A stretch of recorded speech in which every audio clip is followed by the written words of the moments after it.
Naranjana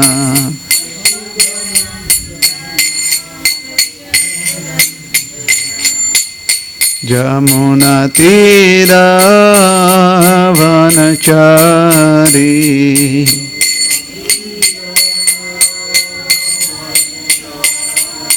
Jamuna Tira Vanachari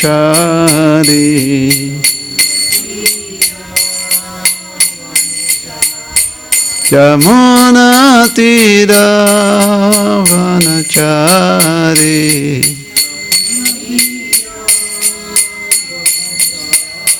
Jaya Radha Madhava Kunja Vihari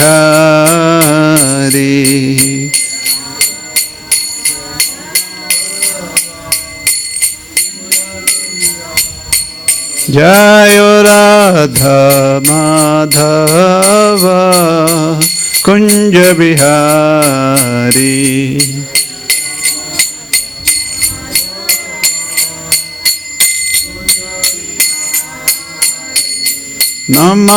Namah Vishnupadaya Krishna Pristhaya Bhutale Srimate Bhakti Vedanta Swamiti Namine Namah Vishnupadaya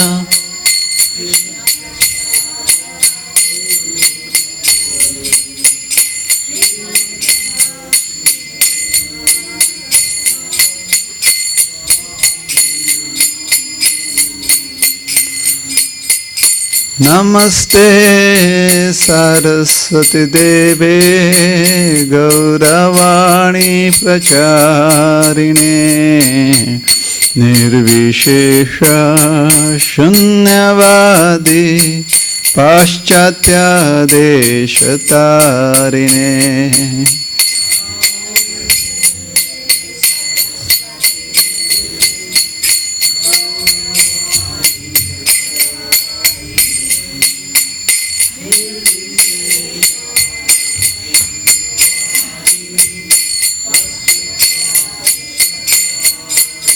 Jaya Shri Krishna Chaitanya Prabhu Nityananda Shri Advaita Gadadhar Shri Vashadi Gaura Bhakta Vrinda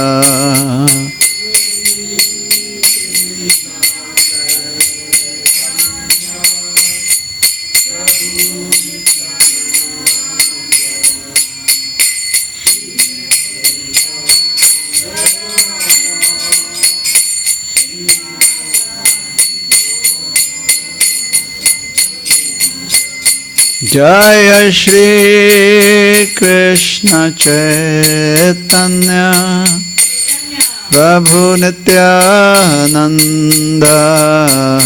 Shri Advaita Gadadhar Shri Vashadi Gaura Bhakta Vrinda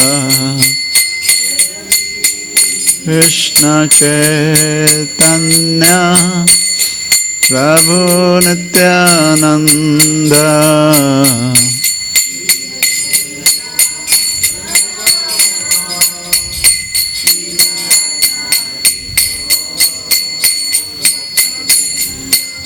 Jaya Shri Krishna Chaitanya Prabhu Nityananda Shri Advaita Gadadhar Shri Vashadi Gaura Bhakta Vrinda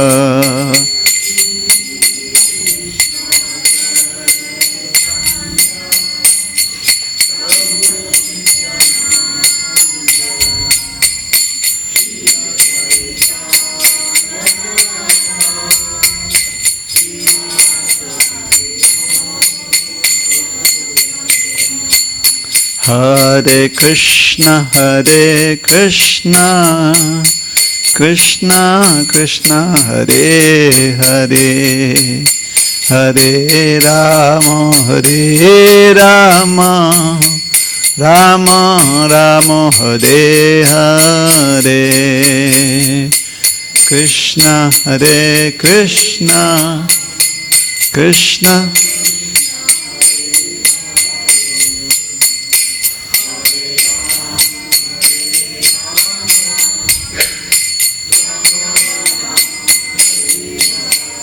Hare Krishna, Krishna Krishna, Hare Hare, Hare Rama, Rama Rama, Hare Hare.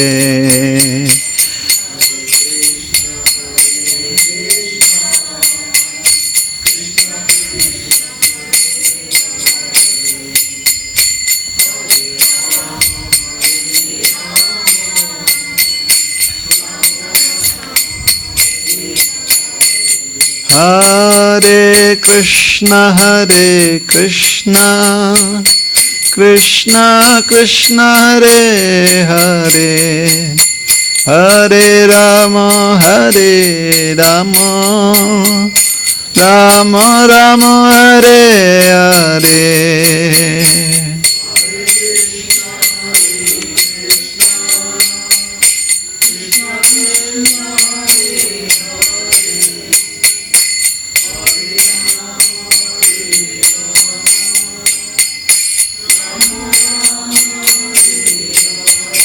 Hare Krishna, Krishna Krishna, Hare Hare, Hare Rama, Rama Rama, Hare Hare.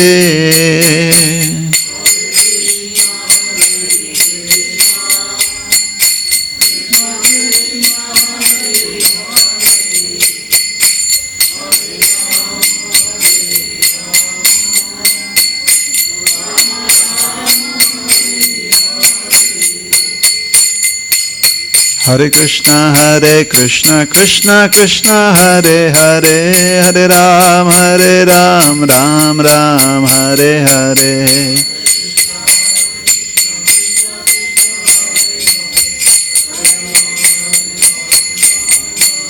Hare Krishna, Krishna Krishna, Hare Hare, Hare Ram, Ram Ram, Hare Hare.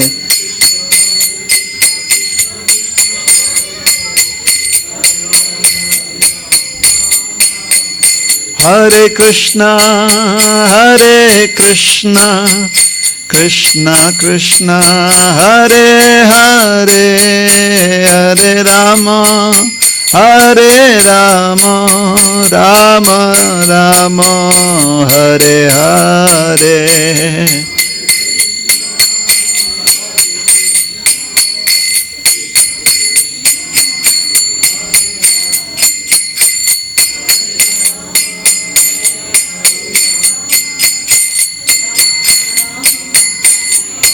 Jaya Jaya Prabhupada, Prabhupada, Jaya Prabhupada.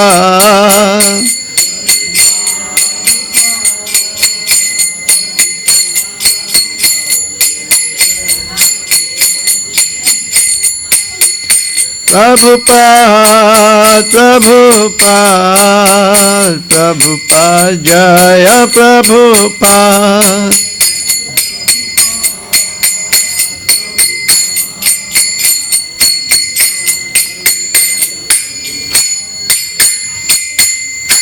Jai Shri Harinam Sankirtan ki Jai, Srila Prabhupada ki Jai, Ananta Koti Vaishnav Bhakta Brind ki Jai, Jai Nitai Gaura Premanande.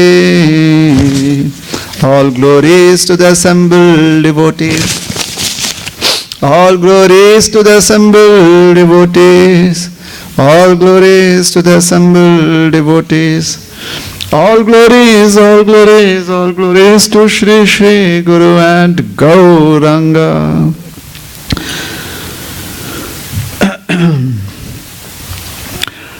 Om Ajnanatimirandhasya Jnananjanashalakaya Chakshurunmilitam Yena Tasmai Shri Gurave Namaha.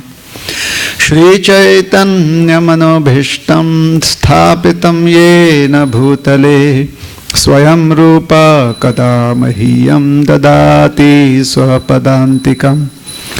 Namo Vishnu Padaya Krishna Presthaya Bhutale Shrimate Bhakti Vedanta Swami Niti Namine. Namaste Saraswati Deve Gauravani Pracharine Nirvishesha Shunyavadi Paschatya Deshatarine Vancha Kalpatarubhyascha Kripa Sindhubhya evacha Patitanam Pavanebhyo Vaishnavebhyo Namo Namaha. Jai Shri Krishna Chaitanya Prabhu Nityananda Shri Advaita Gadadhar Shrivashadi Gaura Bhakta Vrinda. Hare Krishna Krishna Krishna Hare Hare Hare Rama Rama Rama Hare Hare.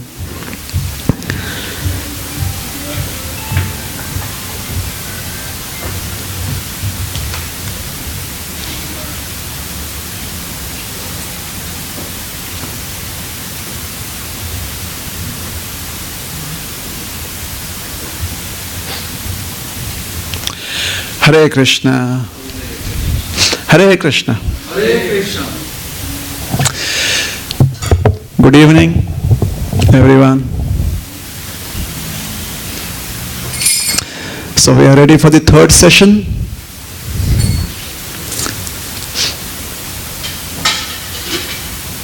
Is this, can I use this? Yeah, I needed the Bhagavad Gita.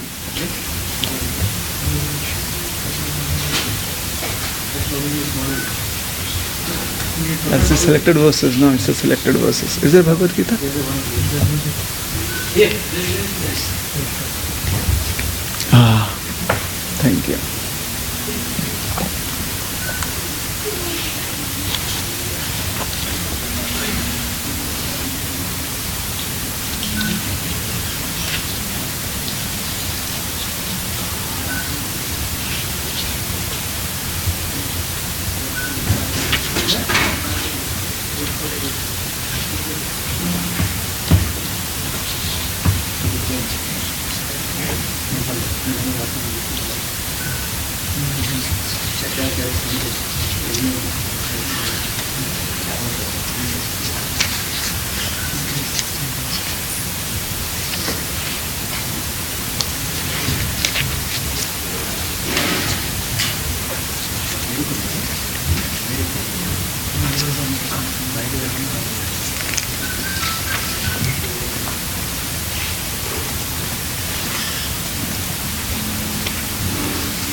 Haribo.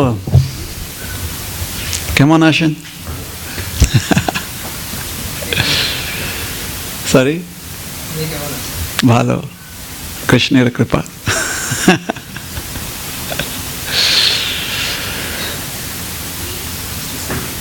I says, you too. What is the secret of your effulgence? I'm not going to assume anything. Put oil.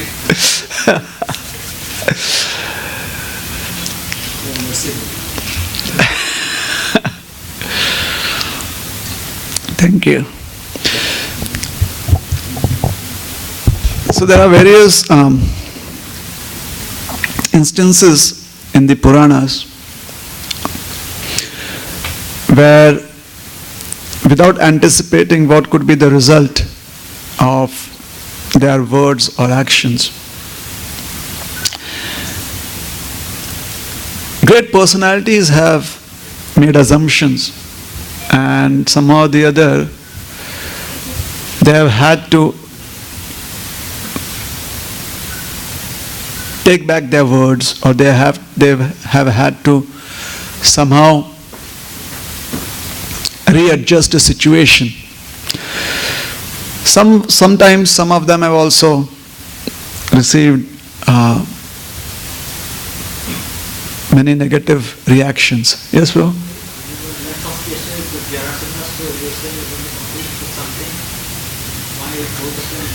Yes. So therefore, this is the beginning. Episode number 58. I have to begin with something, right? So it's in continuation. I did say I'd speak an example from the Chaitanya Charitamrita today, and tomorrow is tomorrow.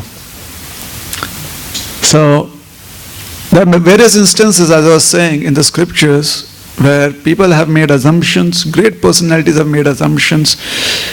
When we in retrospect read all of those examples, we get to learn lessons. But believe it or not, when these great personalities are in that situation, they haven't heard a Srimad Bhagavatam class about this incident before. So it's new for them. Yes? So let me give the example, a very, very oft-quoted example from the Puranas. Not oft-quoted, but well-known example from the Puranas of how, because of certain assumptions, a very great personality, in fact, one of the Dikpalas, the controllers of the various directions, one of the big-time administrators of the universe, had to readjust certain laws of the universe, had to readjust it. This is an example of a very chaste lady who, as a young girl, had lost her heart to a young man of divine qualities. However, she was just 14 years old, the young man was 15, around that, or maybe 16, I'm not sure, but teenage. But in the days of the past, they were old maybe he was a little older than her. But in the days of the past, this is when they could get married too. So it was predicted that a year after he got married, within 1 year after he got married, he would die. Who is this? What is the example we are speaking of? Who was the man, the young man, who would die within a year after he got married? Okay, who's the girl that we are? Thakur ji, confidence के साथ बोलिए. You'll get कौन बनेगा करोड़पति.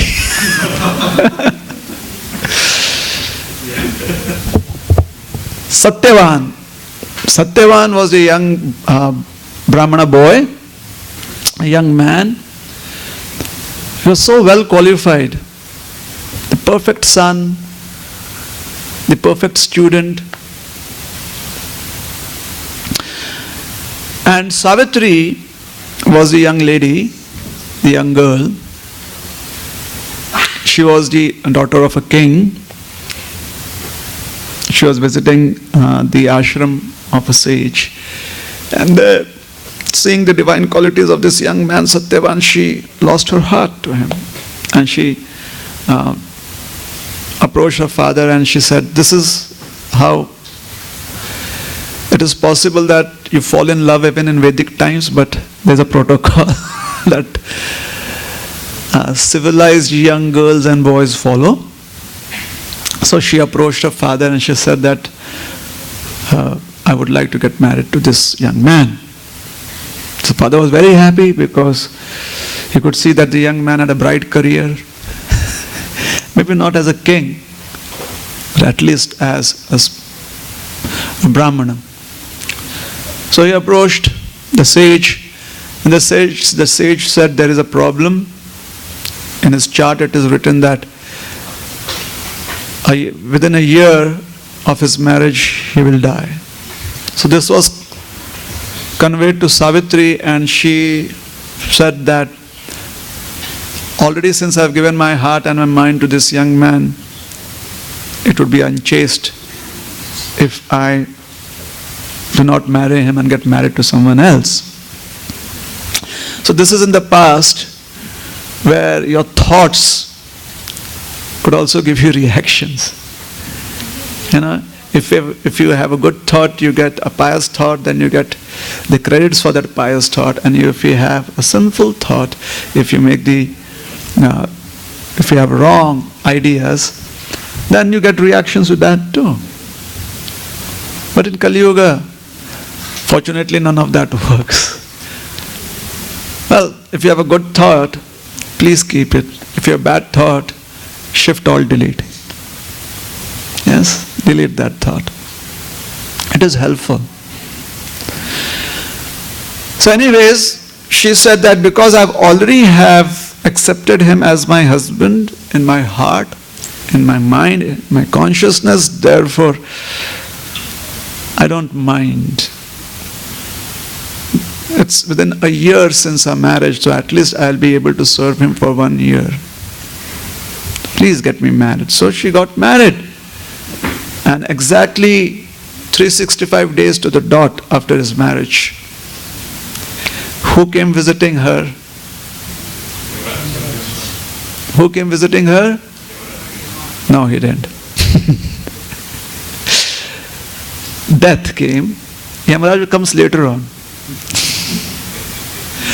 Death came, and death took Satyavan away.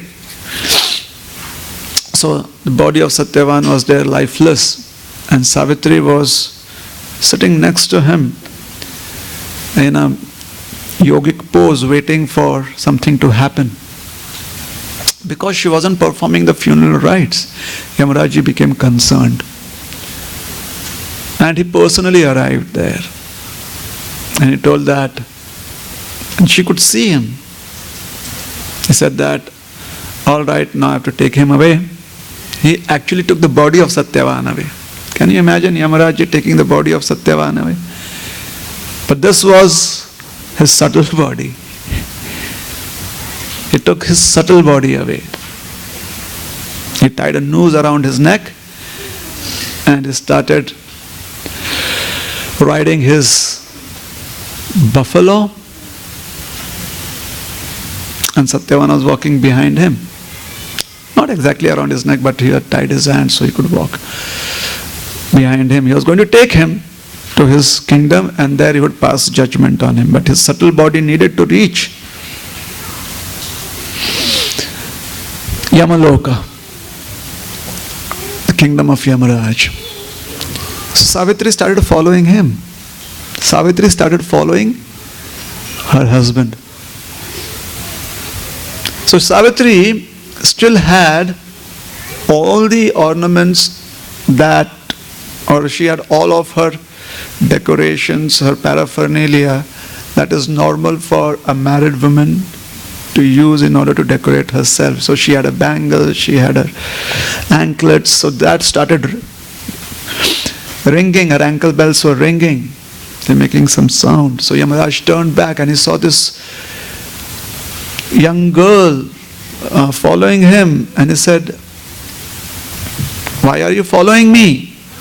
She said, because when I got married to this young man, I had taken a vow that I would always follow him.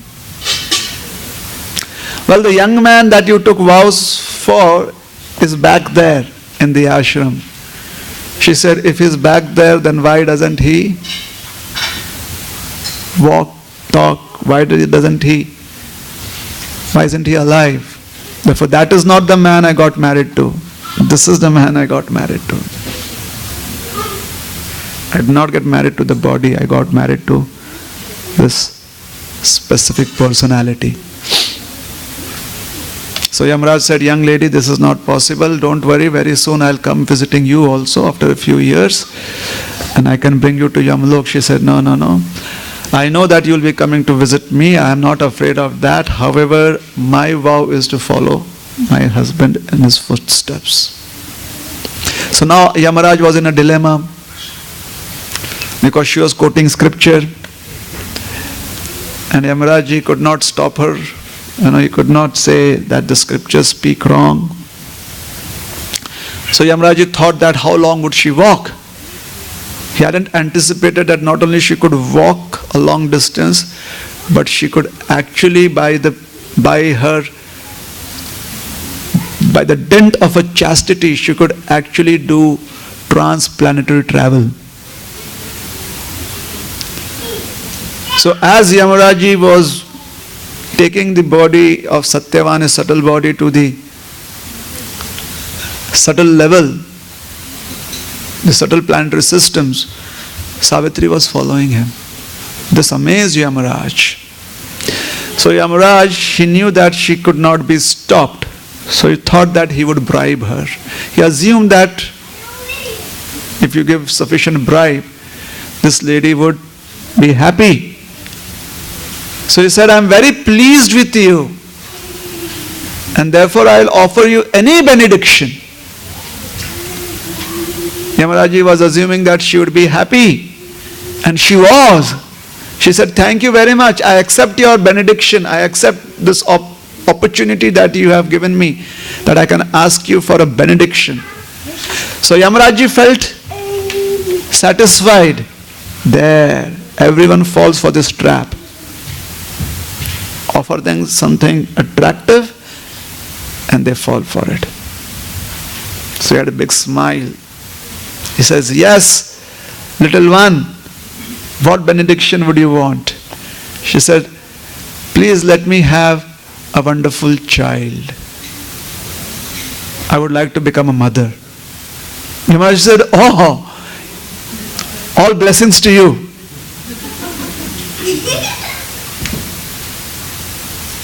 There, Yamaraji, well, he knew bribes work. So Yamaraji turned around and he was going towards Yamalok. Samyamapuri, his kingdom, his capital. Savitri was still following him. He said, I have already given you the benediction. Don't you believe me? It's true. You will have a child. You will be a mother. She says, yes, I know. I believe you. So then why are you following me? She said, well, as far as I know, if I have to become a mother, I need my husband.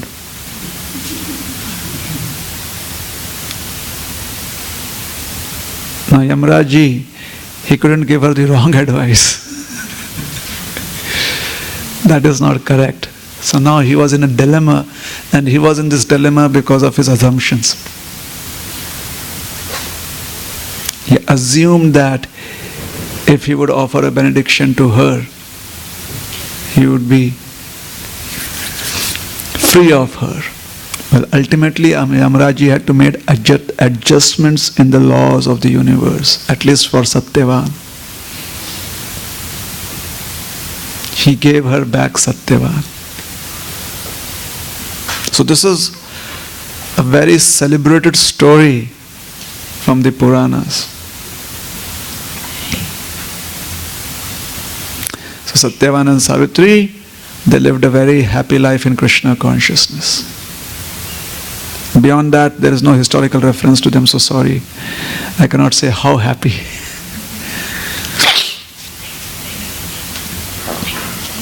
So, assumptions.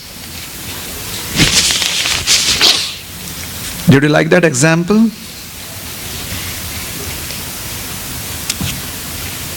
Yes, so whoever we are, because we are spirit souls, we'll always find ourselves making assumptions. In the Chaitanya Charitamrita, there is a beautiful example.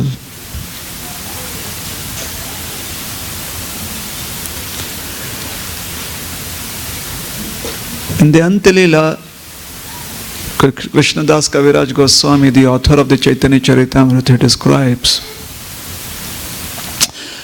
that when Haridas Thakur was a young man, he was a celebrated saint. Thakur Haridas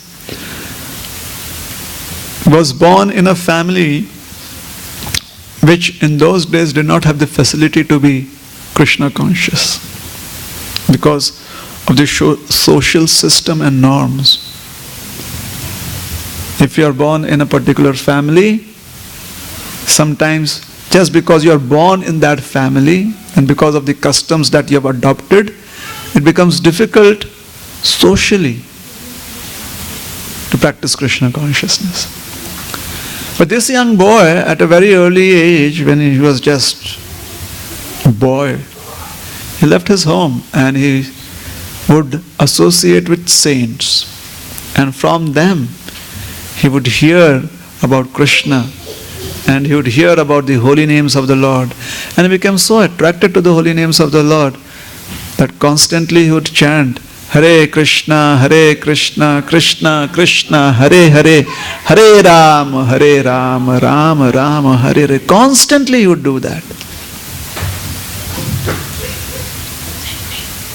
Very soon, by the blessings of the holy names of the Lord, which his celebrated tongue would constantly be chanting, Haridas Thakur lost all interest in all material pursuits, and the only object of his affection was Krishna's holy names. The only object of his attention was Krishna's holy names.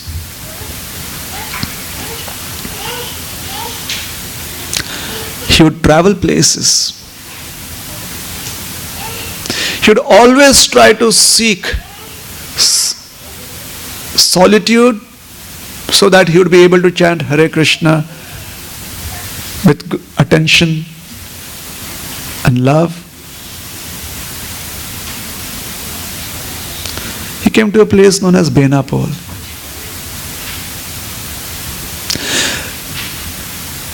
Now, because he was his personality reflected such wonderful qualities. He was compassionate, he was soft-spoken, he was gentle. People liked him. And because he was such a unique phenomena that he could not stop chanting Hare Krishna, Thakur Haridas became the most popular man on social media.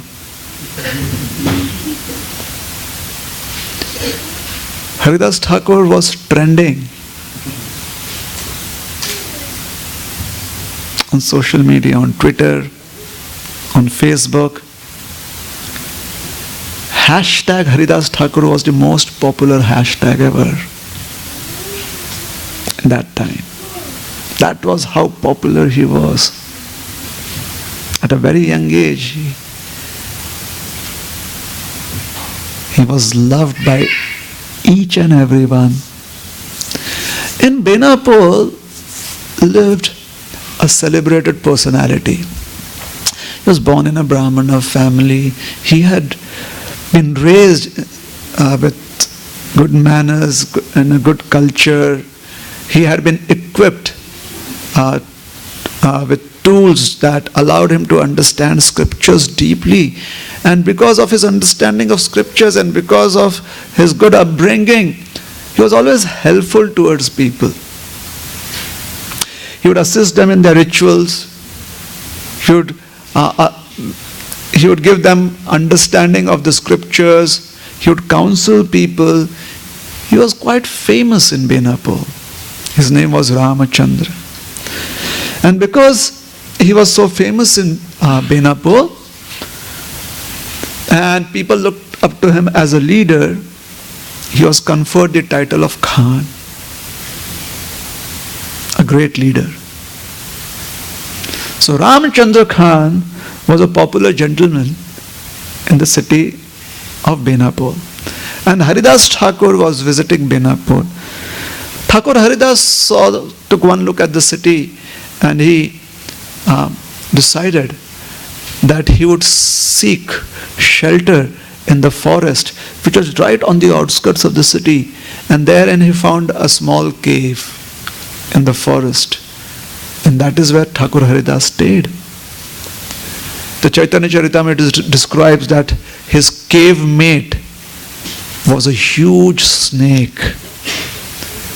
This snake had so much poison in him that practically every single pore of his snake's skin reeked of poison.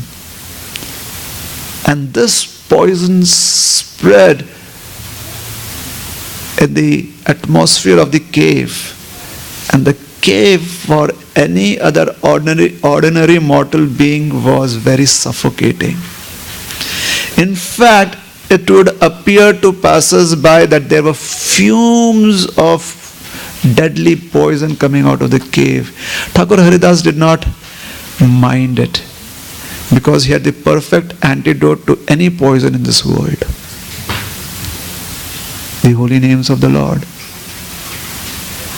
So he was very peacefully sitting there in the cave and chanting Hare Krishna, Krishna Krishna, Hare Hare, Hare Rama, Rama Rama, Hare Hare.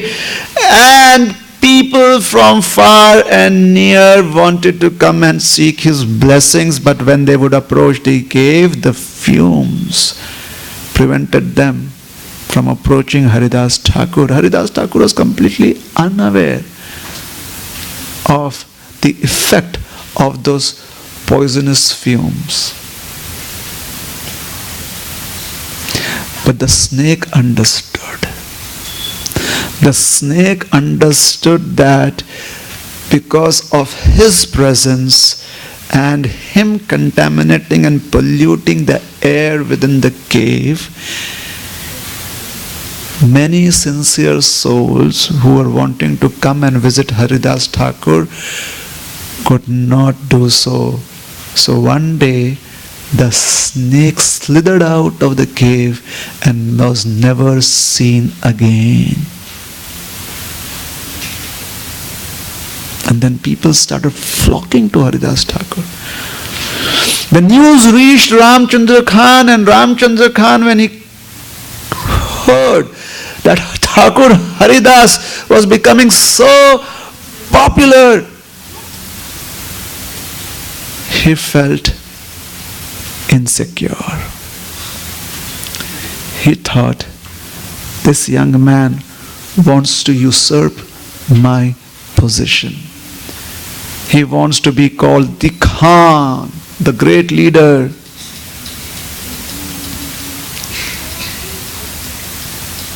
This feeling of insecurity, this anxiety so much troubled his consciousness that all of his wonderful qualities that had attracted so many people to him were forgotten. And there was this burning envy that arose within his heart. There was this anxiety and fear that captured his consciousness. He couldn't sleep. He had to do something about Thakur Haridas. But what could he do? Thakur Haridas was on all the channels. And social media was full of with news about him. So it wouldn't be easy to just remove him. So he had to come up with another strategy, and another strategy he did come up with. He approached a society of women, very beautiful, very talented, who had made prostitution to be their occupation. He approached them with an offer. Any one of you, if you can disillusion Thakur Haridas, enamor him, and if you can have him in a very, very compromising situation, a scandal, I will give you a blank check. You can write any amount you want in that check. I will give you a blank check. All of the ladies, they were internet savvy. They knew how popular Thakur Haridas was. They said, sorry. Just because we are beautiful young ladies and we practice this profession doesn't mean that we are stupid, and also we know how to honor a saint. So please, my dear sir, we are sorry. But one young girl who was so confident of her beauty and her ability to capture the mind and consciousness of anyone, be it a stone statue, she was sure that she could enamor even a stone statue. She thought that this was a perfect challenge where she would receive the title of the most celebrated lady who could influence the heart of any young man, even a great saintly personality. She was so sure of her capability that she was confident that she would be able to bewilder Lord Brahma himself. That was how confident she was. She felt that this would be a confirmatory test, a litmus test of her abilities, and therefore she accepted the challenge. And then she looked at all that was happening on the social media. She looked at all the posts and she understood that this would take some time. Therefore she asked Ramchandra Khan to give her 3 days. Ramchandra Khan said, why 3 days? If you want, I will give you 2 blank checks. Fool that he was. And he was so anxious. Why would anyone have 2 blank checks when 1 blank check was enough to bankrupt him?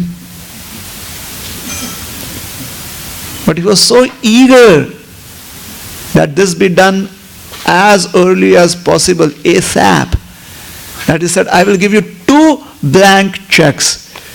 And the young girl simply laughed at him. It's like, oh my God, this man is really bent on some kind of revenge.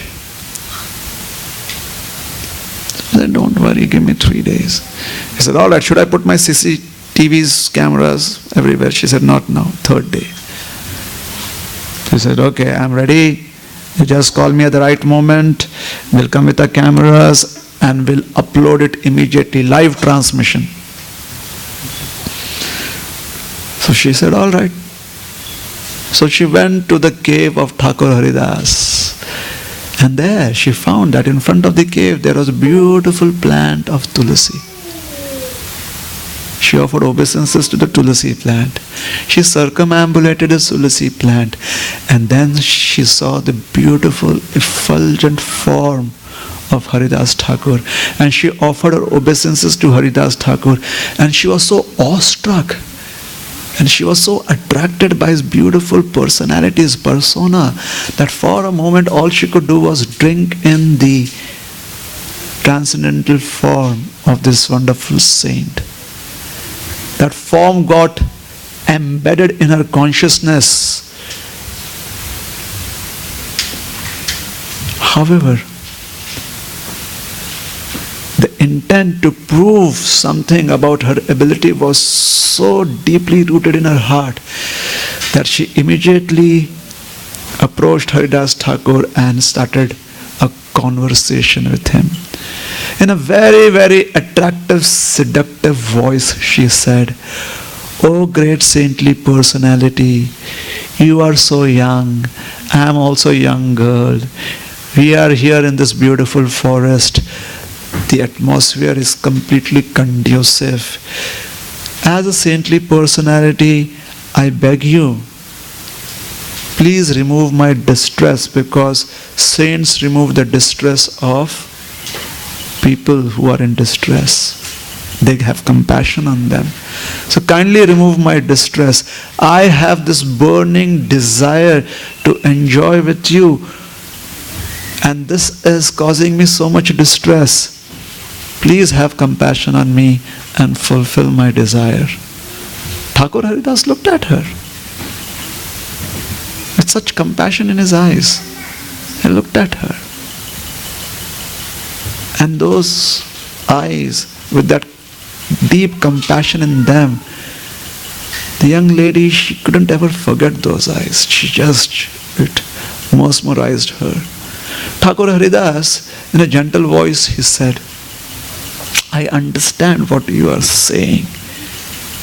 And definitely, because you have approached me as a saint and you want me to remove your distress, so it is the nature of saintly personalities that they help people in distress. Therefore, definitely I will fulfill your desire. But you see, for me to get into this mood where I can try and satisfy your desire, I need to download an application onto my system. And this is a huge file that I have to download. It is 300,000 terabytes. And once I have downloaded this, then with this application will help me to properly satisfy you." She said, "All right. If that is how it is supposed to be, then that is how it will be. Please download your app." So Thakur Haridas said, "Thank you very much. But this application has a special feature that as it is being downloaded, you can listen to a beautiful melody. So why don't you sit right where you are and listen to this melody as this application is being downloaded?" Now most of us, we also download a similar application, but it is a lighter version. You know the light version? So we download the light version. It is 25,000 terabytes. And what is the application that we download every day? Hare Krishna, Krishna Krishna, Hare Hare, Hare Ram, Ram Ram, Hare Hare. And you know the problems that you face when you download this app. Sometimes it gets stuck. Sometimes it just gets deleted. Sometimes it takes so much time. Sometimes it's fast. This application has a mind of its own. Or so it seems. 300,000 names every day. That is what Haridas Thakur would download on his system. She had no idea what she was getting into. As this was being downloaded on Haridas Thakur's system, the vibration of the holy name, the sound vibration of the holy name, as it was emanating from his pure consciousness through his mouth, it started corrupting her operating system. Thakur Haridas had injected a Trojan in her system. A very effective Trojan. Hare Krishna. It was evening by the time Haridas Thakur could finish his rounds, but he hadn't finished his rounds. So and nightfall, and there was no lights there, and their smartphones didn't have flashlights. So she said, before it gets too dark, I have to go back. And Haridas Thakur said, I understand. Please don't worry. I'll leave this application on throughout the night. By tomorrow morning, it should get downloaded.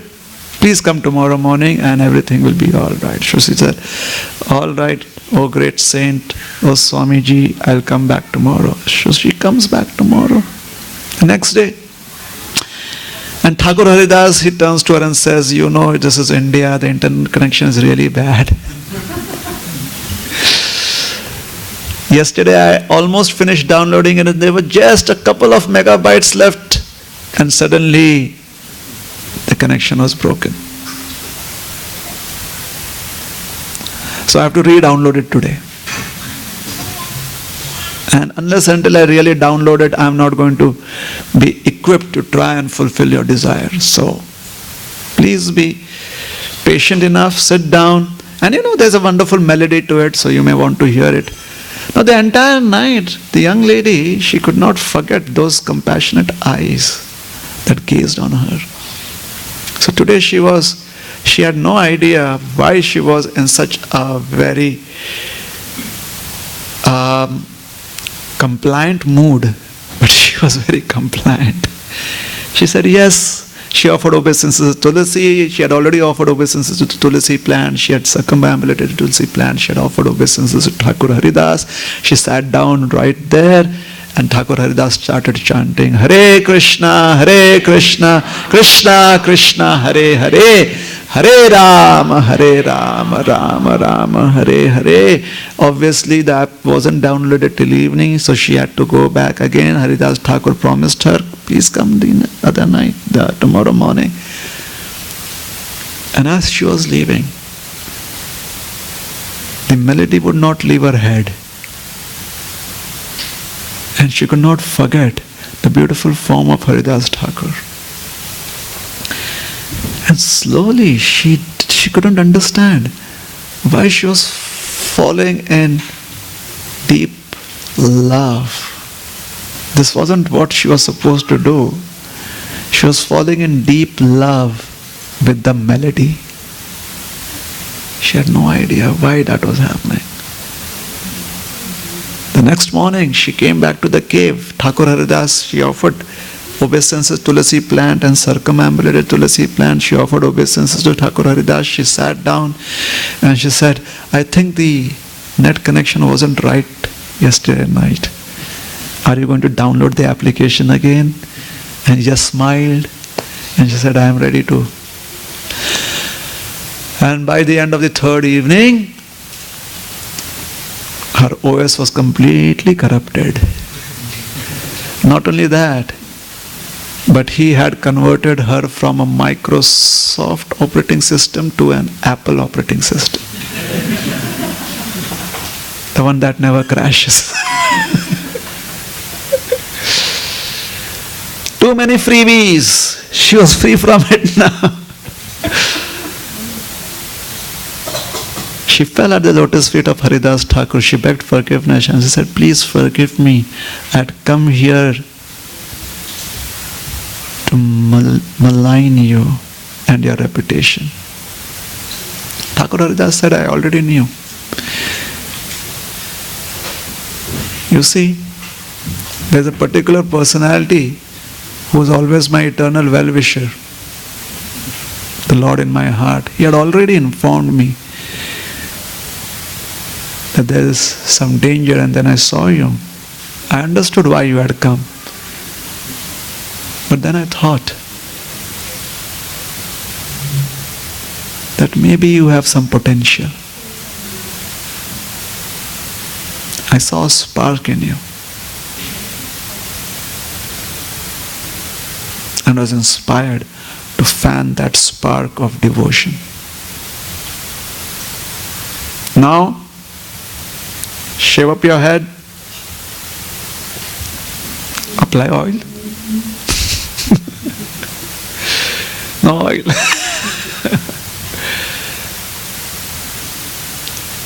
in a single cloth. Stay right here. Every day worship Tulsi and chant the holy names incessantly. Thakur Haridas left that place. From Benapole, he went to Phulia, on the banks of the river Ganges. There he sat down and started chanting loudly the holy names to invoke the presence of the Supreme Personality of Godhead, Sri Chaitanya Mahaprabhu.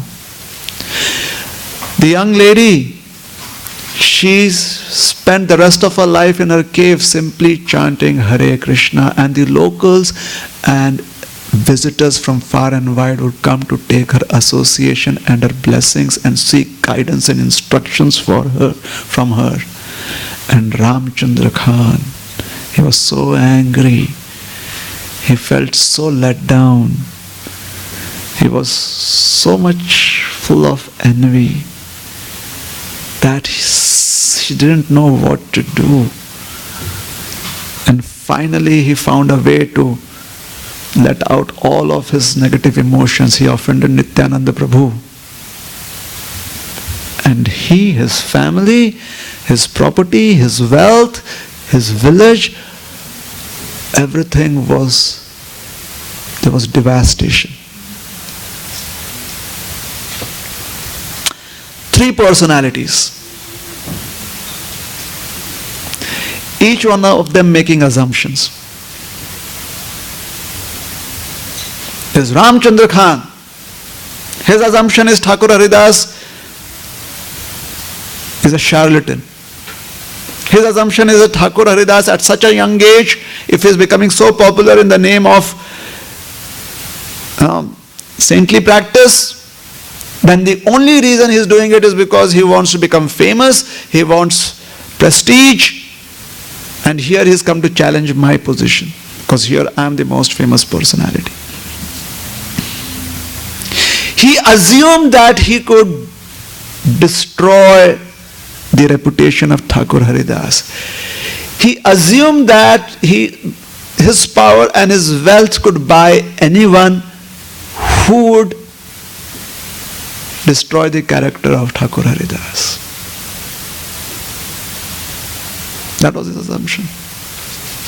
All of his assumptions came to naught. In fact, they destroyed him. The young lady, she assumed that she was so capable, she had so much of faith in her own abilities, she assumed that she would easily allure Haridas Thakur.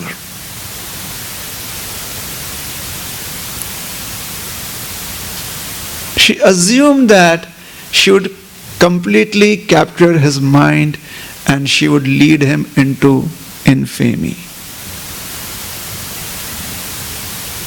So confident was she that she did not even take the check. She returned back the check to Ramchandra Khan and told him that once I have done my task, I will take this check. So her assumptions about her own abilities and the frailties of Haridas Thakur were wrong. She thought that Haridas Thakur was weak, he was frail, he could be disillusioned. However, although her assumptions were wrong, she became a great saint.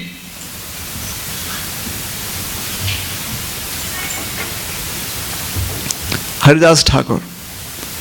His assumption was that this lady has some spark in her and she would, if given a chance,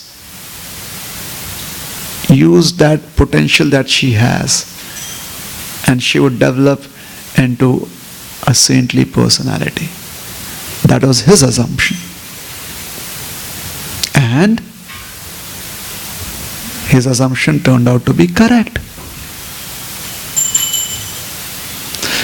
Now do you think, Jai Shri Shri Radha Neela Madhav Bhagwan ki Jai, Shri Shri Jagannath Baldev Subhadra Maiya ki Jai, Shri Shri Sita Ram Lakshman Hanuman ji ki Jai, Shri Shri Nitai Gaur Chandra ki Jai. Do you think that Haridas Thakur had already rigged up this entire event? And that is why he was so confident? Did he have was this action replay that he could foresee this conclusion? No. It was his assumption. Obviously, we term it as deep faith.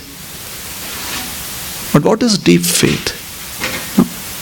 The first day I said we'd be also speaking about faith.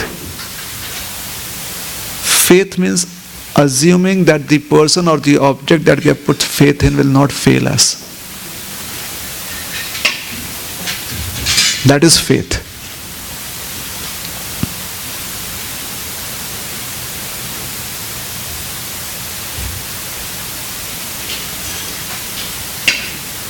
So, just like that, the Vidyanagar Brahmana, the young Brahmana from Vidyanagar, who had helped the old Brahman when they were in Mathura, and he had promised his daughter in marriage to him on returning back. And then, because of family pressure, he could not fulfill that. And the young Brahman was asked that if my father made this promise, bring a witness. And he said, the Lord is the witness. Lord Gopal is the witness. He is in Mathura. He is in Vrindavan. Till late. In Vrindavan, now there is a hotel come up there right next to Radha Govinda temple. Till late, like 5-6 years ago. That place, there was a old building there, which was the Sakshi Gopal temple of the past. Now it's no longer there because somehow or the other, a new building has come up. There's an old temple there. So he went to Vrindavan because he was challenged. If you bring Gopal as a witness, then we'll agree that you can marry this girl. So he went back to Gopal. And he said, my dear Gopal, my dear Lord, you have to come as a witness. Now it's very interesting. Krishna, he actually conversed with this young Brahman boy. This young Brahman, he conversed with him and he said, well, I'm a deity. See, my feet are fixed. So how can I walk? I can't walk. So Krishna, he put forth the proposal that he was helpless. Now when he says that, it has to be a fact. Because yesterday we made the statement that when Krishna assumes something, that is a fact. It's not assumption. Because he is the Supreme Lord. So how did the young Brahmana respond? He said, my dear Lord, if you can talk, you can walk. Because just as deities have their feet fixed, deities have fixed smile on their faces, they don't speak. Right? So, see his assumption. My dear Lord, if you can talk, then you can walk. And now Krishna had to make that a fact. And Krishna walked.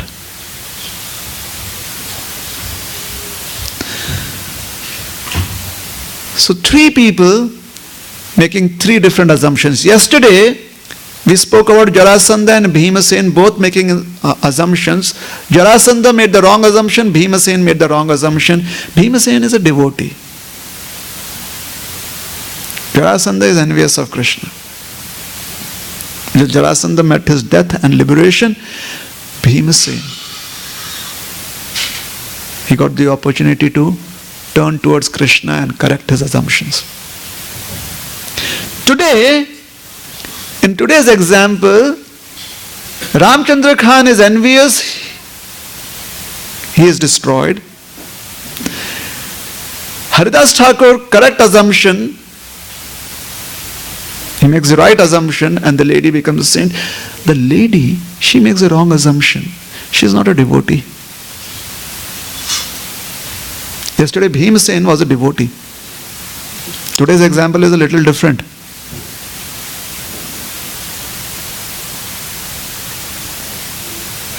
She had potential.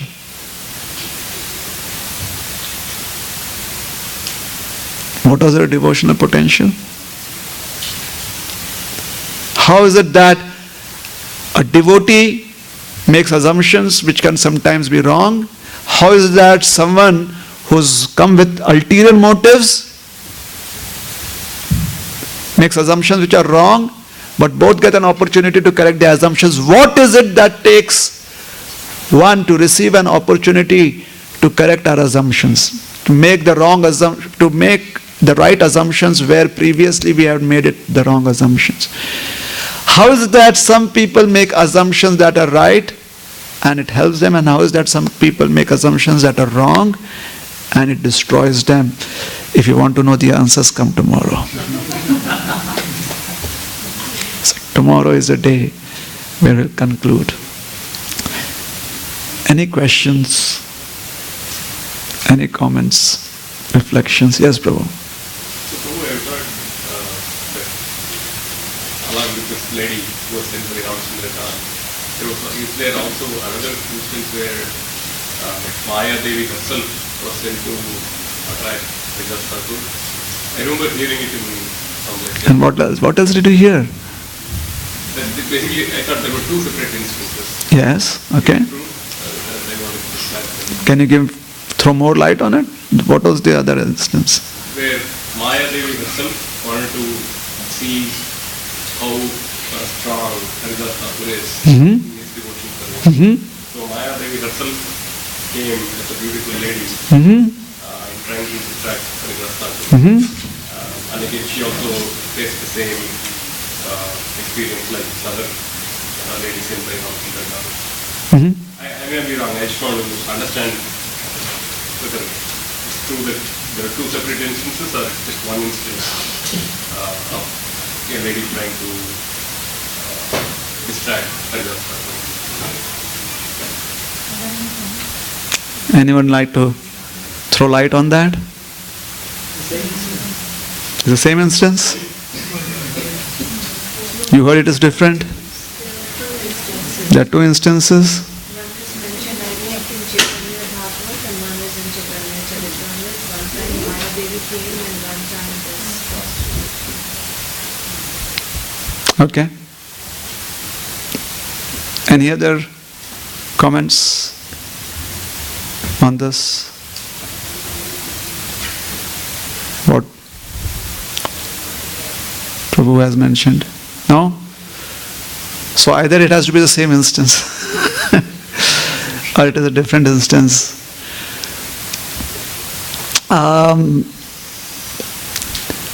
There are two different instances. One happened at Benapol, the other happened at Fulia.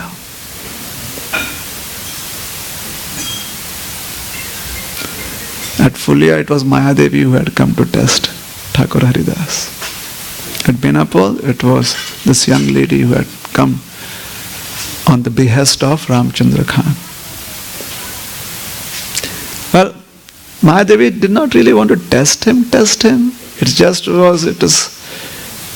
She wanted to associate with a great devotee and get his blessings. So ultimately, she said the best way that Thakur Haridas can be glorified is that if he can bewilder me, and that is only possible if I can bewilder him.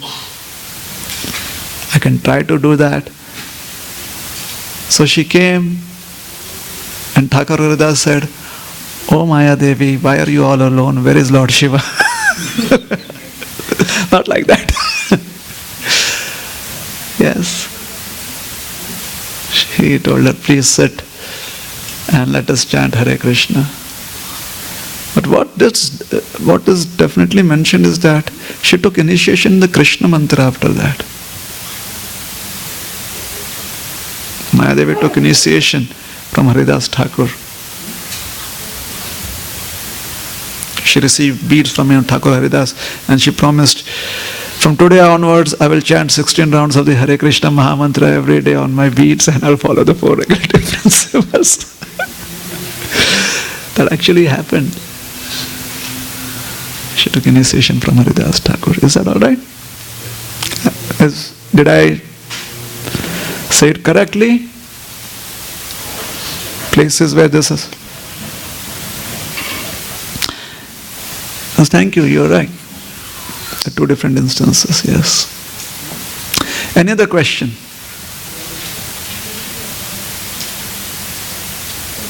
Thinking of the story which you mentioned about Satyavati and Satyavati. And Yamraj. It's a Puranic story. Yes. It looks like that she is so much attached, she has no concept for the material body, and she was following the subtle body, and she wanted her husband down. I'm not able to understand that, let's put it this way. And then they follow the Krishna conscious life, and she has no concept of soul and the body and the material world, and she just wanted her husband back. Or maybe this just wants to reflect her chastity, that with her chastity she got her husband back. Maybe that is just the name of the story or the meaning of the story.